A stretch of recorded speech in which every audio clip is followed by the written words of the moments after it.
hasta el sábado, el domingo para solucionar el problema del campo y no precisan tanto. Retenciones sí o retenciones no.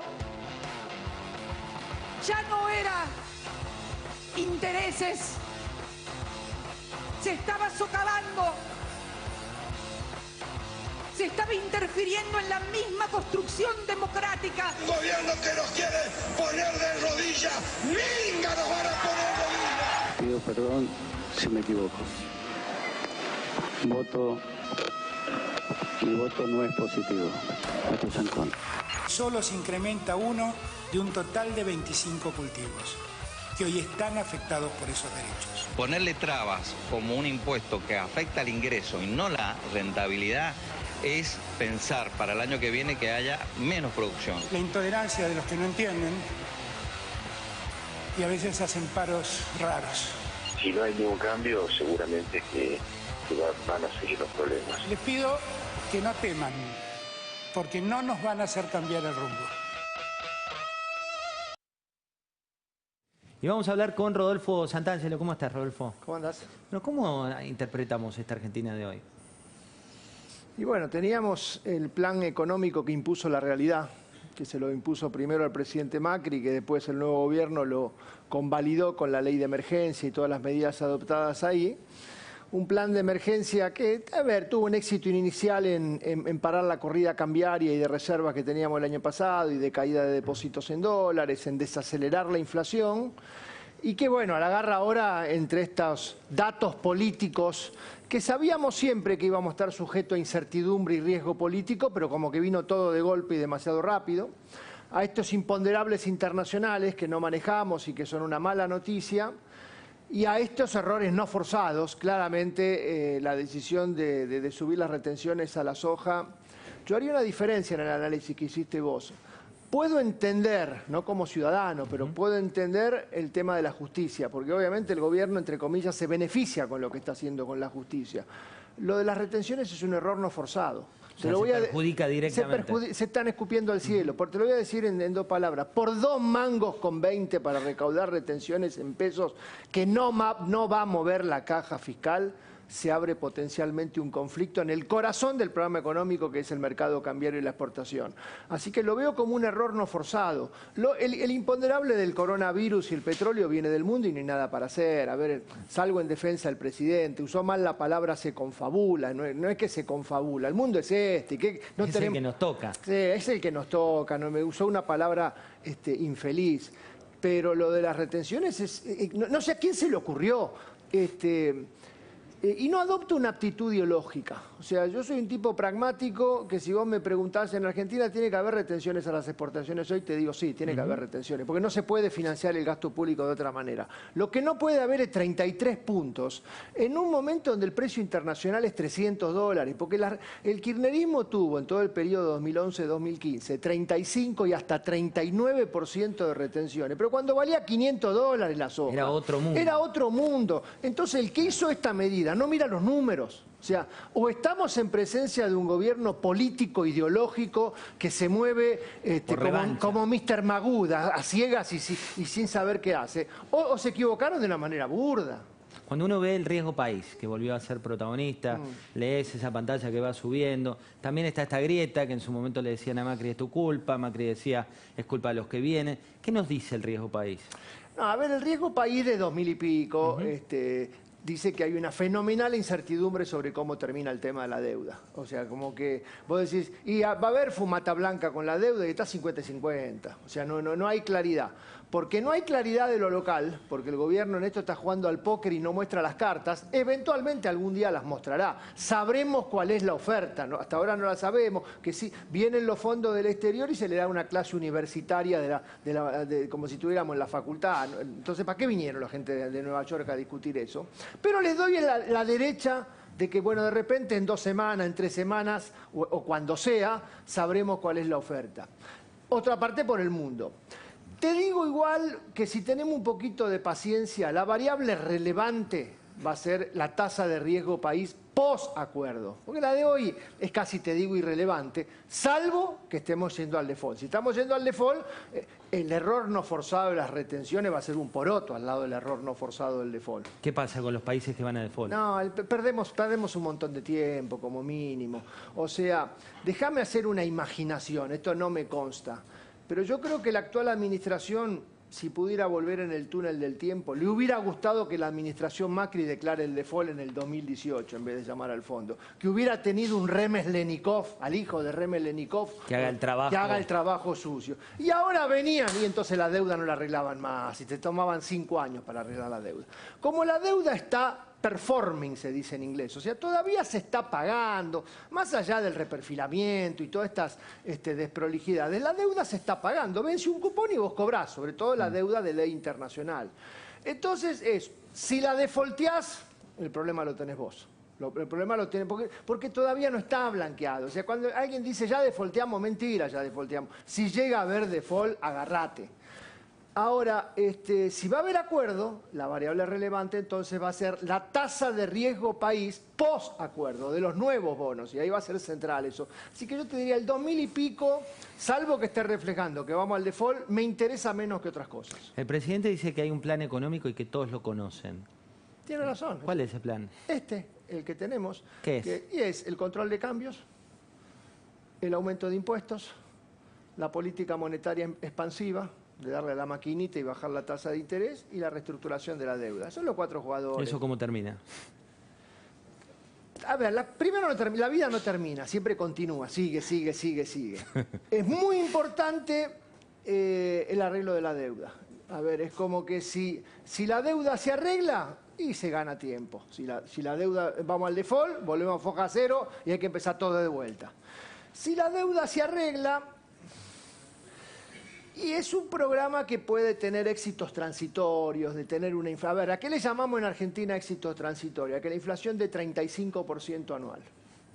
Viene un suizo y me escucha y me dice, está loco este muchacho. Pero como venimos de 50, éxito transitorio sería que después de 2 años de caída del PBI, este año dé un cerito. Un cerito, hay más o menos algo un cerito. Que se dibuje una letra L, y a lo sumo una jotita invertida, que se vendan 2 botellas más de agua mineral de consumo, alguna cosita así. Eso sería hoy exitito. De emergencia puede funcionar, lo que pasa es que es un plan que se va a ir agotando en el tiempo. Acá, si creemos que el éxito inicial, definido como lo acabo de definir, es permanente, no la ponemos de sombrero en algún momento en el futuro. Pero inicialmente, dado que el dólar de 60 está bien, el paralelo de 80 es caro, no había un mango en la calle porque la economía se había desmonetizado, el gasto público lo había licuado a la inflación, pegaron el impuestazo, si reestructuran la deuda, inicialmente podemos tener un año menos malo que los últimos 2. Alfredo Sainz tiene una pregunta para hacerte. Sí, Rodolfo, con el tema del coronavirus, ¿por dónde crees que va a impactar más en la Argentina, en la economía argentina? Bueno, obviamente la primera cosa que no sabemos es cuánto va a durar esto, ¿no? Si esto es una cosa que cuando venga el calor en el norte se supera, es una cosa. No sabemos cómo va a impactar cuando venga el frío a nosotros. Sí. O sea, que no vaya a ser que Buenos Aires en julio sea como Roma hoy. Dios lo pedimos, por favor, ¿no? Entonces, no sabemos. Pero si yo tuviera que elegir variables internacionales con impacto local, me concentraría. Primero, ¿en qué implicancia tiene esto para el resultado final de la deuda? Si el ministro Guzmán hoy llama a Nueva York a los fondos y le dice, vamos a hablar de la deuda, y dice, no, hoy estoy con 500 problemas, vení mañana, no vengas. Un tema. ¿Eso bueno, malo? No, malísimo, o sea, es malísimo. O sea, la deuda hay que resolverla. Porque hay que salir ya, decís. Lo más rápido posible. Y no es tan difícil, no es tan difícil. Los números, Argentina necesita una reestructuración de la deuda, pero no es tan difícil. Hay que negociar. Rodolfo, ¿viste algún Déjame terminar caso? con una sola cosita, un segundito, Dale. discúlpame. Y la segunda, que no es menor, es los precios internacionales, porque el petróleo se hizo pelota, pero los precios agrícolas todavía venimos zafando. Si vos mirás una serie de cuánto históricamente valía una tonelada de soja en términos de barriles de petróleo, la serie histórica dice 7 veces. Si vale 50 el petróleo, vale 3,50, 7 veces. Hoy estamos en 10. ¿Qué quiere decir? Que estamos ante un número raro, donde, salvo que sea un evento nuevo, o sube el petróleo o corremos el riesgo de que se nos caigan los precios. Y si tenemos precios internacionales para abajo y real para arriba, y agárrate. ¿Vos ves este año la economía creciendo o ves a la economía dando un paso más atrás incluso que en el último año de Macri? Por supuesto que al referéndum de todo esto que hablamos, pero si digamos no hay cuestiones internacionales y la deuda se arregla, te dije ese cerito, es que dibuje la letra L y que de repente pueda ser más 0,5, menos 0,5, no tengo la bola de cristal para descubrirlo, pero es un año de estancamiento, de tocar fondo y eventualmente mejorar un poquito, donde creo que va a haber una gran dicotomía entre, por un lado, pobrísima performance exportadora y de inversiones, y de repente el consumo que pueda moverse a partir de que hay más plata en la calle. Una más te quiero hacer, una más. Sí, sí. ¿Alguna vez viste un caso exitoso de renegociación de deuda al estilo argentino? Porque en el mundo dicen que es un caso absolutamente único el de la Argentina. No se habla con el Fondo Monetario, no se dice cuáles son las metas fiscales, el ministro de Economía te dice que no piensa ahorrar hasta dentro de 3 años. Mira, hay algún caso, digamos, pero obviamente tiene particularidades propias. Yo creo que ahí va a haber un tema central. El pago de la deuda no va a depender del superávit fiscal en este modelo. Vamos a decirlo de lo contrario. Si dependiera del superávit fiscal, vamos al default seguro, porque no va a haber superávit fiscal.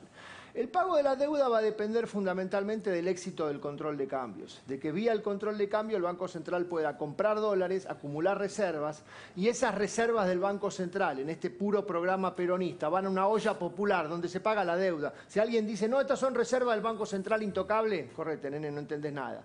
Entonces, el pago de la deuda va a depender, déjame exagerar para que se entienda, más del superávit comercial que del superávit fiscal.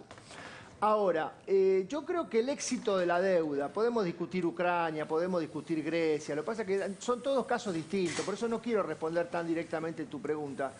El éxito de la propuesta va a depender fundamentalmente de que la propuesta sea lógica. Yo creo que no hay tanto que discutir un programa económico, sino una propuesta lógica. ¿Propuesta lógica qué es? ¿Vamos a extender plazos de vencimiento? Ok, hacelo porque lo necesitamos.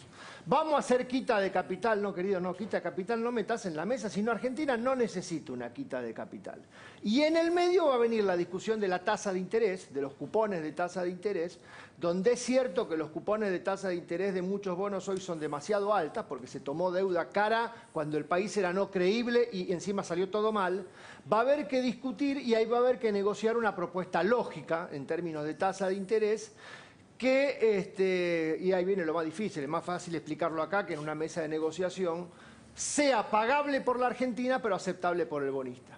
Rodolfo, hay muchas medidas que se han tomado que son frenar, ¿no? Vos tenés la cacerola ahí que se está hirviendo, pero con la tapa, por ejemplo, te congelo las tarifas, te pongo la doble indemnización, digo que la luz no va a subir, que la electricidad tiene que mantenerse, que el gas, que la nafta.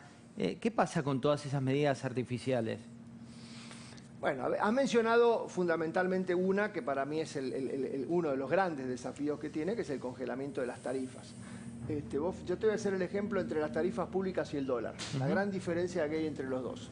La realidad le hizo al gobierno anterior que sinceró el dólar y lo puso en 60. Y en 60 está entre comillas bien. Entonces el gobierno nuevo no necesitaba devaluar, porque estaba a 60, no a 20. Si hubiera estado a 20, la realidad le obligaba a devaluar. En las tarifas públicas, la administración Macri, contrariamente a lo que se dice en el chamullo político, hizo la mitad de la tarea sucia. No pegó tarifazos, dejó las tarifas a mitad de camino. La luz todavía tiene que subir muchísimo, el boleto de colectivo tiene que subir muchísimo y la tarifa de gas tiene que subir un poco. Y se ha anunciado un congelamiento por 180 días, donde te explico, si el congelamiento se llega a extender, los números fiscales no dan abasto. Porque no hay magia. No alcanza. No hay magia, o sea, no inventemos la magia. Si vos congelás la tarifa hay que subsidiarla. Alguien la paga, no es que nadie la paga. O la pagás vos o la pago yo. O la paga el Estado, que son los pagadores de impuestos, o la paga el que la usa. Por supuesto que puede haber excepciones de tarifa social, el más pobre, el que más lo necesita, el que toma 3 colectivos. Pero tienen que ser excepciones. Y ahí viene el problema político-económico, porque hoy el tipo de cambio, el Banco Central lo mueve 2% por mes. Y alcanza. Moviendo el dólar 2% por mes, no hay problema. Las tarifas públicas no se pueden mover 2% por mes, va a haber que ajustarlas. Y ese anuncio está pendiente. Yo te diría, me parece que en el anuncio de las tarifas públicas de antes de mitad de año, Y en el anuncio de los aumentos previsionales de la cuota de junio y de septiembre se va a jugar gran parte de lo que estamos discutiendo. Después vienen a ver la doble indemnización, un tema laboral que obviamente, qué sé yo, se puede extender. No te voy a decir que no es relevante, pero es un tema. Y después, bueno, a ver, estaba congelada la nafta, pero bajo el precio internacional. Me parece que el corazón de todo esto, lo que estamos hablando, es lo que dijiste de tarifas de luz, gas y transporte. Gracias, Rodolfo, por haber venido. A ustedes. Ahora nos vamos a abrir las llaves del poder. Ya está aquí el fiscal Federico Delgado, vamos a hablar con él.